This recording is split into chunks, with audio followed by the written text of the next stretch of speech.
Bonjour à toutes et à tous et bienvenue dans Actuel. Au sommaire de ce numéro, en Iran, des femmes tombent le voile, bravant l'interdiction de se découvrir.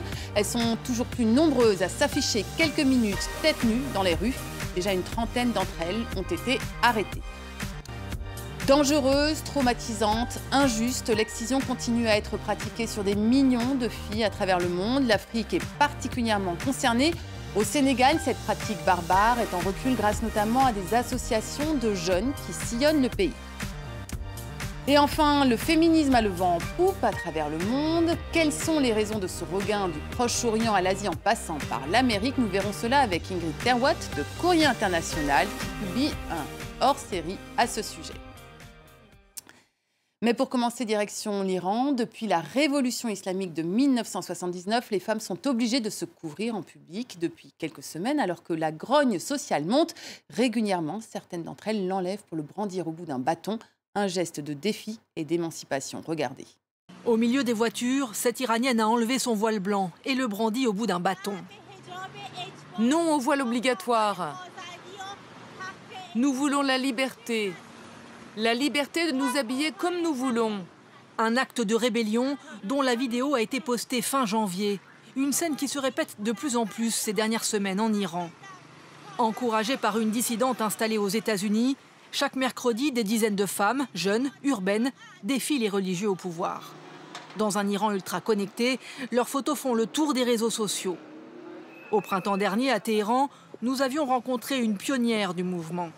Elle était arrivée à notre rendez-vous cheveux découverts, avant de se voiler pour notre entretien pour ne pas être arrêtée. S'il vous plaît, laissez-nous enlever ce voile. Je veux que le gouvernement me considère comme une femme iranienne de son époque. Depuis quelques années, le voile est porté de façon plus relâchée dans les grandes villes moins conservatrices. Mais la contestation trouve un nouvel écho depuis les manifestations de janvier contre le gouvernement. La nouvelle génération d'Iraniens n'a pas peur de montrer sa colère pour des raisons économiques ou sociétales. Il faut relier ça à ce qu'on peut appeler la modernisation de la société, le fait que l'individu compte en Iran. Maintenant, les gens pensent qu'ils doivent, leurs droits individuels doivent être respectés. La semaine dernière, une trentaine de femmes contestataires ont été arrêtées. Une réponse policière qui ne masque pas l'embarras du pouvoir iranien face à ce qui pourrait être un mouvement de fond. C'est un rituel destiné à ôter tout plaisir aux femmes à assurer leur chasteté en coupant ou en cousant une partie de leur sexe, clitoris, petite ou grande lèvre. Les mutilations génitales touchent encore près de 200 millions de femmes dans le monde, une pratique barbare qui recule lentement grâce au travail d'associations sur le terrain. Reportage au Sénégal. Signe d'une prise de conscience, les femmes ont décidé de prendre la parole à Kolda, dans le sud du Sénégal. Dans cette région, près d'une femme sur deux a été excisée pendant sa jeunesse. Les filles qui sont excisées ici au centre, vous allez lever la main comme moi qui suis excisée. On lève la main pour que les gens puissent voir. Des mains qui se lèvent pour conjurer la honte et la douleur de femmes mutilées. L'excision est illégale au Sénégal depuis 20 ans, mais ne donne que rarement lieu à des poursuites judiciaires. Aussi, le club des jeunes filles de Kolda multiplie les réunions pour changer cette réalité. Donc, j'ai le droit de dénoncer qui que ce soit, même si c'est elle ma maman, je vais dénoncer. Et les jeunes femmes ne se contentent pas de réunions entre elles. Elles partent plusieurs fois par semaine en groupe faire du porte-à-porte. Les voilà qui arrivent dans la cour d'une maison familiale. Premier interlocuteur, le père de famille. Sur ce genre d'excision-là, on enlève tout, il ne reste rien. Alors la fille aura des douleurs toute sa vie. Quand on excise, on écarte ses jambes, on tient ses mains, la fille se met à hurler de douleur. Je n'ai jamais pensé qu'on enlevait ça chez la femme. Et puis la discussion se poursuit. J'ai subi cette pratique-là. Des fois, je n'arrive même pas à uriner. Aïssatou Baldé, la jeune femme de la famille, écoute attentivement ce partage d'expérience, avant de se décider à prendre la parole pour la première fois, sous les yeux de son père. J'ai été excisée à l'âge de 6 ans. Je ressens encore les douleurs. J'ai perdu beaucoup de sang. J'ai très mal quand j'ai mes règles et j'ai peur de ce qui va se passer quand j'accoucherai. Je sais ce que j'ai subi, mais jusqu'à maintenant, je ne savais pas à qui en parler. Aujourd'hui, je dis tout ce que je gardais en moi. Diena Boumbalo regarde la scène avec son œil expert. Elle pratiquait un métier en voie de disparition. Cette ancienne exciseuse a exercé pendant 29 ans. Les jeunes filles s'installaient ici.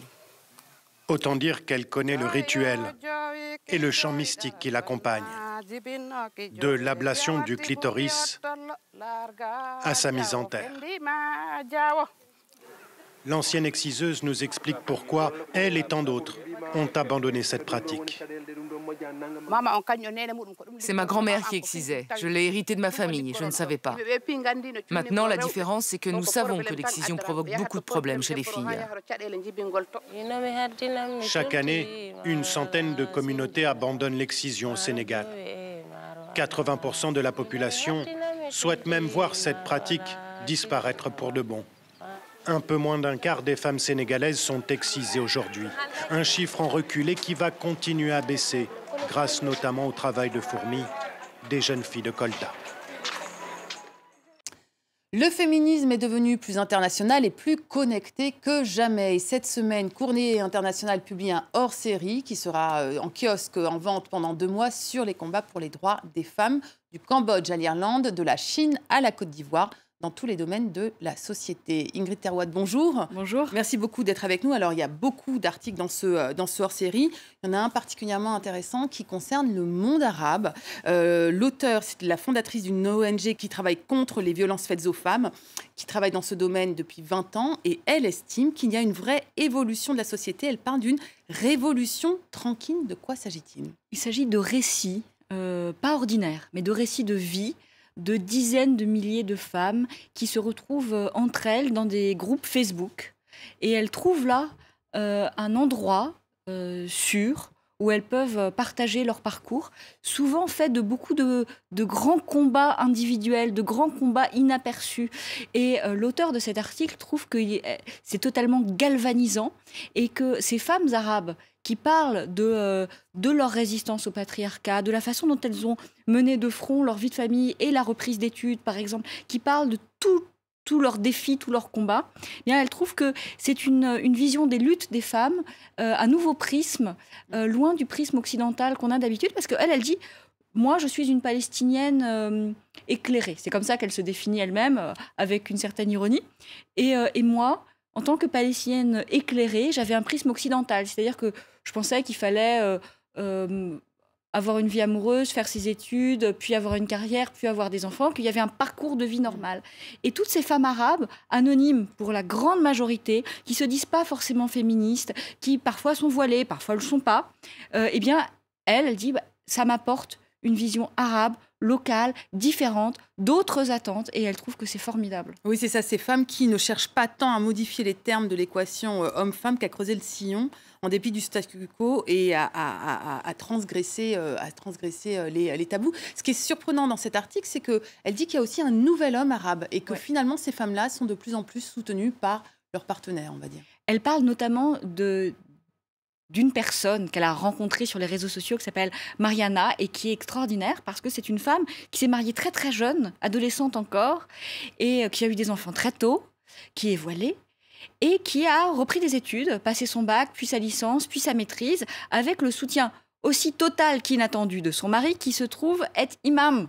Et donc, on va complètement à l'encontre de tous les clichés qu'on a en Europe, en France, mais aussi qu'on peut avoir quand on est une femme arabe, éclairée, occidentalisée. Et elle cette rencontre, ça lui a fait beaucoup de bien, ça lui a fait ouvrir les yeux sur d'autres parcours. Et elle dit qu'il y a aussi une prise de conscience, certes, très lente et très timide des hommes, mais elle existe quand même. Elle existe, et donc il y a une évolution. Alors, il y a une évolution, le combat pour les droits des femmes avance partout, mais il y a aussi des réactions. Et en fait, on pense notamment à la Corée du Sud, un article très surprenant qui parle de la misogynie qui s'exprime dans les écoles. Ça fait quand même assez froid dans le dos. Les premières victimes, ce sont les enseignantes.